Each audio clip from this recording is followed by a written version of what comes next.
Welcome to Stream, a trucktractortrailer.com production. My name is Zach Miller. I'm your host, and I'm honored today to be joined by Lauren M. Beagen, who is the principal and founder of Squall Strategies, maritime industry expert, and that would be a maritime consulting company. Lauren, welcome. Thank you so much for joining us today.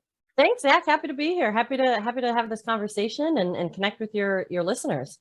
Yeah, absolutely. And so this is it. We're talking full on supply chain now. We have the trucking side of it, and now we're bringing in the maritime expert. But you know, it's on everyone's mind. I think the White House every other day is making some sort of announcement about initiatives to try to get the supply chain moving. So from your vantage point, what are you seeing? How are things going right now?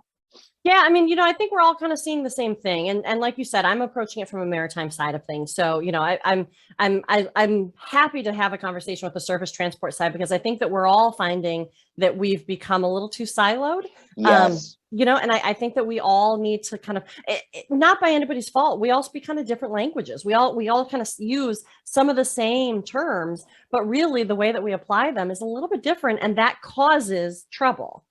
Absolutely. You know what I think is, in terms of people being siloed, it's very frustrating because so many times you'll go, and you've been to thousands of these meetings. I've been to thousands of them, and you look around the table and you notice that not everyone is there who should be there. And then what happens is, so policy is starting to get discussed and crafted, and all of a sudden you're like, okay, but like these three huge stakeholders were not in any of these meetings, and like, that's probably going to cause some problems down the road.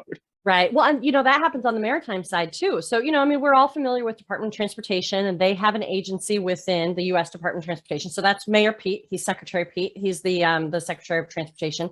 They have an agency, Maritime Administration, which is a great agency, but they tend to be a little bit more promotional of the U.S. flag fleet. So they tend to be a little bit more kind of domestically focused. We also have another agency called the Federal Maritime Commission, who is the agency that regulates kind of the monopolistic behavior that happens on ocean shipping. So they protect, for the U.S., for the benefit of the U.S. exporter, importer, and consumer, ocean-borne shipments. And so when the alliance reshuffling was happening with the ocean carriers 10 years ago, I guess, they were overseeing that, making sure that nothing became too monopolistic, that no kind of alliance group had more than maybe 25, 30, 35% market share. So they still allowed for big winners and big losers, but they provided kind of that guardrail. So that is a great agency that sometimes gets left out of the conversation just because it's not as well known. I think now, with everybody talking about supply chain, it's certainly becoming more well known. They're creating a few federal advisory committees as part of the Federal Maritime Commission,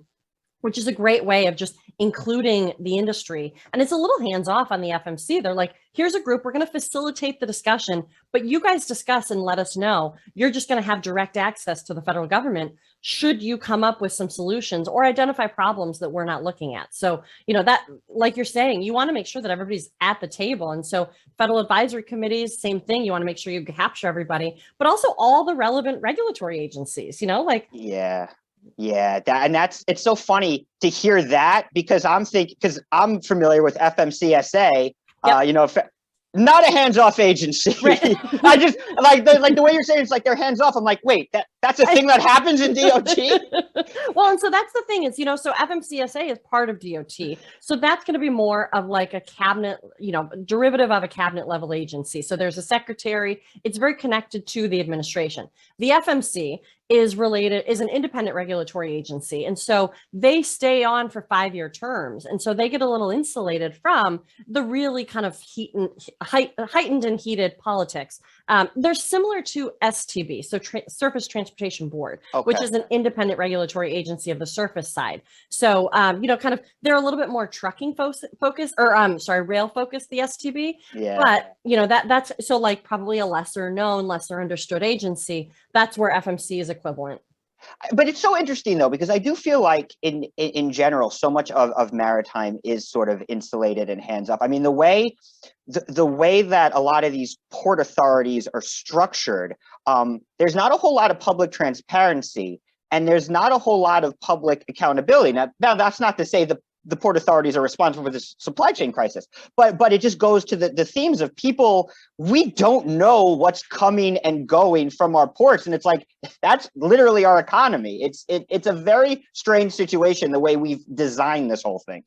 Well, I mean, kind of snapshot to the beginning of the pandemic, we're all, people didn't really, they were kind of watching supply chain, but not as much. They were talking about how PPE needed to get into the super important hands of the healthcare workers, but nobody really kind of connected the dots that the PPE isn't made domestically. It's made internationally. And so when they started creating the list of who was essential workers, maritime workers were left off the list. Like, you can't get your PPE that this is supposed to go to if you don't have maritime workers. So the ports themselves were creating, platooning, like team A, team B, team C. So if one team went down, you still had workers. It was a wild west. Everybody was just dealing with it as they could. But it was through kind of the work of the AAPA, American Association of Port Authorities, who really kind of said, hey guys, don't forget 90% of everything, and that includes PPE, is coming from ocean transit. Let's pretend like they matter. Let's make sure that we make it a big deal that these maritime workers at the ports who are bringing that good in, and then moving it into the surface transport side, let's make sure that they're part of that conversation of essential.